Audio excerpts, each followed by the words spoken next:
نحمده ونصلي على رسوله الكريم اما بعد اعوذ باللہ من الشیطان الرجیم بسم اللہ الرحمن الرحیم۔ حضور اکرم صلی اللہ علیہ وآلہ وسلم نے اپنی وفات اقدس سے صرف چند دن پہلے رومیوں سے جنگ کے لیے ایک لشکر کی روانگی کا حکم فرمایا اور اپنی علالت ہی کے دوران اپنے دستے مبارک سے جنگ کا جھنڈا باندھا اور حضرت اسامہ بن زید رضی اللہ تعالی عنہ کے ہاتھ میں یہ نشان اسلام دے کر انہیں اس لشکر کا سپہ سالار بنایا۔ ابھی یہ لشکر مقام جرف میں خیمہ زن تھا اور لشکر اسلامیہ کا اجتماع ہو ہی رہا تھا کہ وصال کی خبر پھیل گئی اور یہ لشکر مقام جرف سے مدینہ منورہ واپس آ گیا۔ وصال کے بعد ہی بہت سے قبائل عرب مرتد اور اسلام سے منحرف ہو کر کافر ہو گئے۔ نیز مسلمہ قذاب نے اپنی جھوٹی نبوت کا دعویٰ کر کے قبائل عرب میں ارتاد کی آگ بھڑکا دی اور بہت سے قبائل مرتد ہو گئے۔ اس انتشار کے دور میں امیر المومنین حضرت ابو بکر صدیق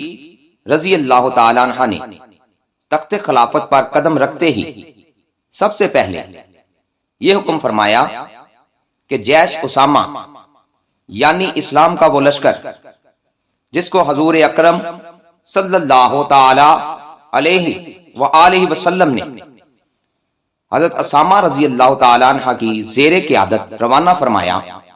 اور وہ واپس آ گیا ہے، دوبارہ اس کو جہاد کے لیے روانہ کیا جائے۔ حضرات صحابہ کرام بارگاہ خلافت کے اس اعلان سے بڑے حیران ہوئے اور کسی طرح بھی یہ معاملہ ان کی سمجھ میں نہیں آ رہا تھا کہ ایسی خطرناک صورتحال میں جبکہ بہت سے قبائل اسلام سے منحرف ہو کر مدینہ منورہ پر حملوں کی تیاریاں کر رہے ہیں اور جھوٹے مدیان نبوت نے جزیرۃ العرب میں لوٹ مار اور بغاوت کی آگ بھڑکا رکھی ہے۔ اتنی بڑی اسلامی فوج کا جس میں بڑے بڑے نامور اور جنگ ازما صحابہ کرام رضی اللہ تعالیٰ عنہم موجود ہیں، ملک سے باہر بھیج دینا، مدینہ منورہ کو بالکل لشکر اسلامیہ سے خالی چھوڑ کر خطرات مول لینا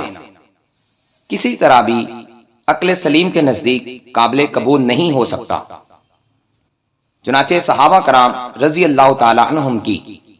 ایک منتخب جماعت جس کے ایک فرد حضرت عمر بن خطاب رضی اللہ تعالی عنہ بھی ہیں، بارگاہ خلافت میں حاضر ہوئی اور عرض کیا، اے جانشین رسول صلی اللہ علیہ وآلہ وسلم، ایسے مخدوش اور پرخطر ماحول میں جبکہ مدینہ منورہ کے چاروں طرف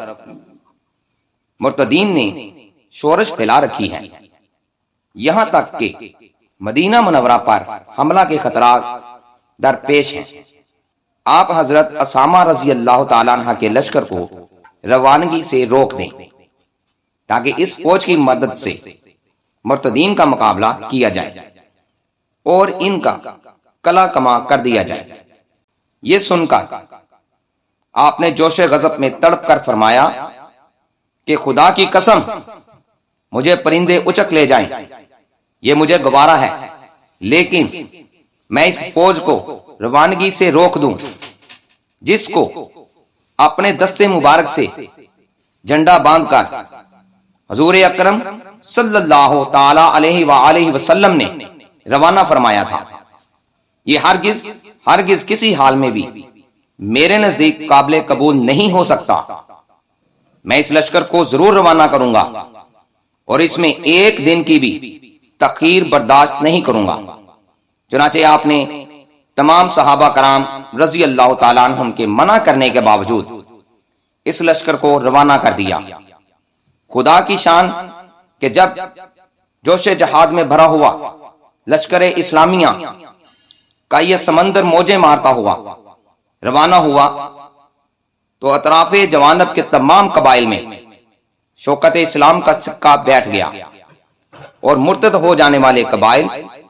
یا وہ قبیلے جو مرتد ہونے کا ارادہ رکھتے تھے، مسلمانوں کا یہ لشکر دیکھ کر خوف و دہشت سے گھبرا گیا اور کہنے لگے کہ اگر خلیفہ وقت کے پاس بہت بڑی فوج موجود نہ ہوتی تو وہ بھلا اتنا بڑا لشکر ملک کے باہر کس طرح بھیج سکتے تھے۔ اس خیال کے آتے ہی ان جنگجو قبائل نے، جنہوں نے مرتد ہو کر مدینہ منورہ پر حملہ کرنے کا پلان بنا رکھا تھا، خوف و دہشت سے سہم کر اپنا پروگرام ختم کر دیا، بلکہ بہت سے پھر تائب ہو کر آغوش اسلام میں آ گئے اور مدینہ منورہ مرتدین کے حملوں سے محفوظ رہا۔ اور حضرت اسامہ بن زید رضی اللہ تعالی عنہ کا لشکر مقام ابنی میں پہنچ کر رومیوں کے لشکر سے مصروف پیکار ہو گیا، اور وہاں بہت ہی خون ریز جنگ کے بعد لشکر اسلام فتح یاب ہو گیا، اور حضرت اسامہ رضی اللہ تعالی عنہ بے شمار مال غنیمت لے کر 40 دن کے بعد فاتحانہ شان و شوکت کے ساتھ مدینہ منورہ واپس تشریف لے آئے۔ اور اب تمام صحابہ کرام رضی اللہ تعالی عنہم انصار و مہاجرین پر اس راز کا انکشاف ہو گیا کہ حضرت اسامہ رضی اللہ تعالی عنہ کے لشکر کو روانہ کرنا عین مصلحت کے مطابق تھا،